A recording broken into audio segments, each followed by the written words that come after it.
Voici la deuxième partie de Nommer l'ennemi, l'état profond français, partie 2, que j'ai nommé Macron l'exterminateur fossoyeur. Alors, restez bien assis parce que tout ce que vous allez apprendre, ou peut-être vous en souvenir, mais je pense que vous allez apprendre des choses, vous n'allez pas en revenir. Voilà, je vous demande vraiment de l'attention.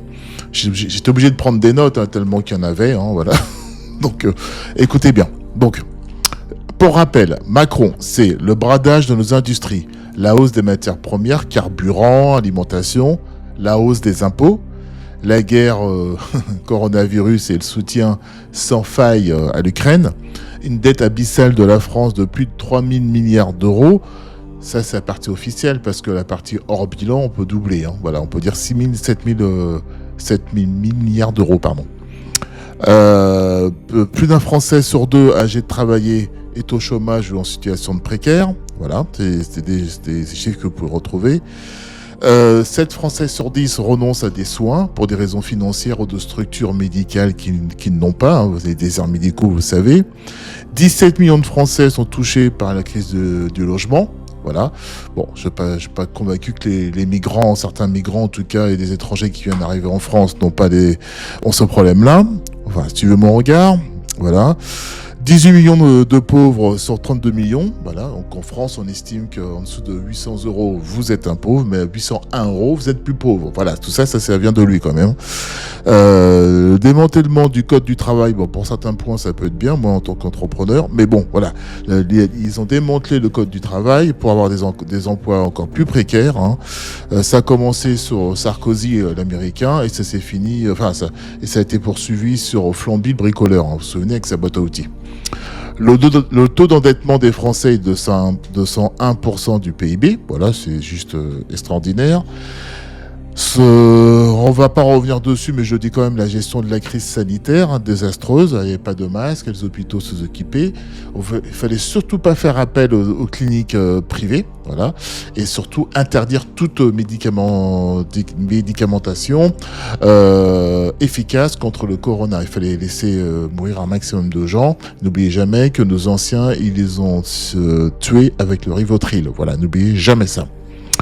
La répression, cinglante des Gilets jaunes, peu de gens le savent, mais je le rappelle, c'est quand même 13 morts. 27 personnes ont perdu un œil, oui, donc handicap à vie. Voilà.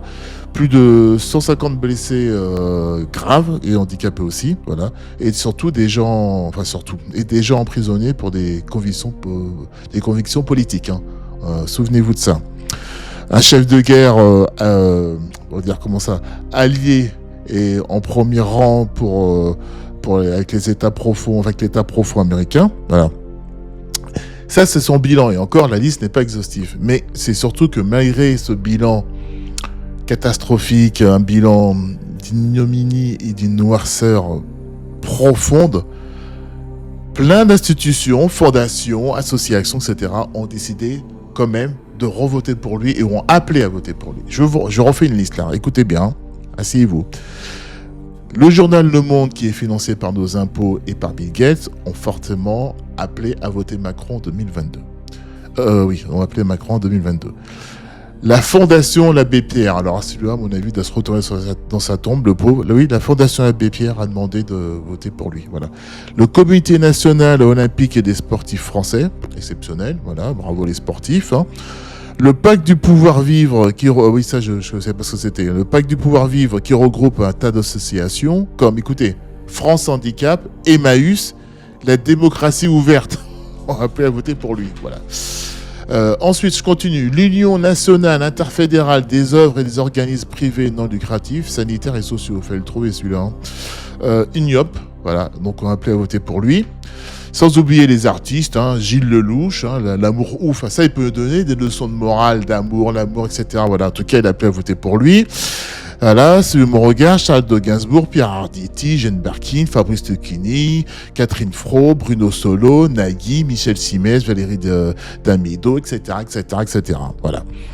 Un collectif professionnel de santé dont le signataire était Martin Blachier, vous savez, le monsieur qui était toujours sur les plateaux, voilà, pendant le coco. La Ligue des droits de l'homme, exceptionnel. Le syndicat de la magistrature, le syndicat des avocats de France, voilà. Voilà. La Confédération paysanne, alors là, bravo, chapeau bas, les paysans, hein. Vous votez pour celui qui veut vous tuer.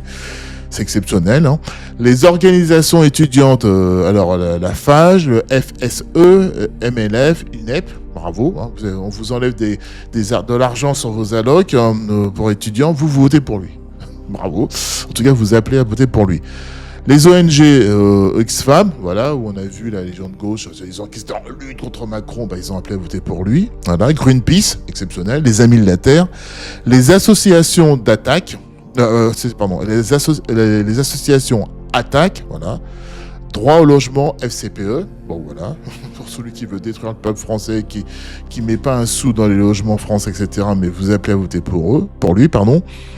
Les associations contre le racisme, évidemment, MRAP, SOS Racisme. Alors oui, celle-là, c'est pas mal aussi. J'ai trouvé 1000 acteurs de santé, donc médecins et infirmières. Alors là, le chapeau, les bras m'en tombent plutôt. Hein. Donc celui qui vous a viré sans salaire, sans rien, vous appelez à voter pour lui. Voilà. Évidemment, la CFDT, Laurent Berger, avec son salaire de 5 400 €. Philippe Martinez, vous savez, le pépone là, avec ses moustaches, là, hein, qui nous faisait tout un cinéma, Macron, etc. Il a demandé la CGT à voter Macron. J'ai même trouvé, avec ma source, une association d'écotourisme qui ont appelé à voter Macron. Voilà. La liste, elle est loin d'être exhaustive, hein, très très loin. Mais pourquoi je vous donne toute cette liste ? Parce que les États profonds, ils s'émissent de partout. Que ce soit les artistes, ils sont payés par qui ? Par le financement des États profonds français. Voilà. Les associations, pareil, financées. Les journaux, pareil, Bill Gates, financés par les États profonds. Qu'est-ce qu'on peut dire encore ? Les organismes étudiants, même les syndicats, financés par les États profonds français, oligarques. Je donnerai plus loin dans des vidéos le financement, qui finance qui, quoi et pourquoi. Voilà. Regardez l'échiquier politique. De Bardella à Mélenchon, ils ne remettent pas en cause l'Union européenne. Ils ne remettent pas en cause l'OTAN. Ils ne remettent pas en cause l'euro. Ils ne remettent pas en cause la CEDJ, la Cour européenne des droits de l'homme. Vous savez, celui qui vous dit, la Bardella, qui va réguler les migrants compagnie. Ben non, il n'est pas. C'est l'Union européenne qui décide. Il n'est pas contre. Notamment la CEDH. Et notre autre côté, là, de Mélenchon qui vous dit, oui, la créolisation, etc. Ben non. C'est l'Union européenne qui a décidé de ramener autant de migrants.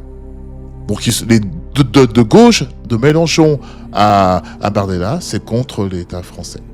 Parce que ce sont des agents de l'État profond. Oui. Donc, moi aussi, je peux vous dire, demain, vous serez riche. Demain, toi qui me regardes, la jeune femme, tu seras la plus belle. Donc tu vas voter pour moi. Mais concrètement, est-ce que je vais le faire ? Est-ce que tu as vérifié si je l'ai déjà fait ? Est-ce que tu as vérifié si je suis crédible dans ce que je dis ? C'est ça le but de la vidéo. C'est ça le but, de nommer l'ennemi et de vous montrer qui est derrière l'État profond.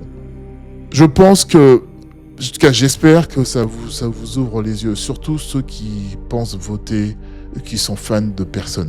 Voilà. Tout ce monde est corrompu. Tout ce monde est contre vous. L'ennemi, j'en ai nommé pas mal là, mais il est loin d'être exhaustif. C'est à tout niveau. Voilà. Je vais continuer la troisième partie en parlant des institutions, notamment celle de Bercy. Vous allez voir, c'est pas mal. À bientôt.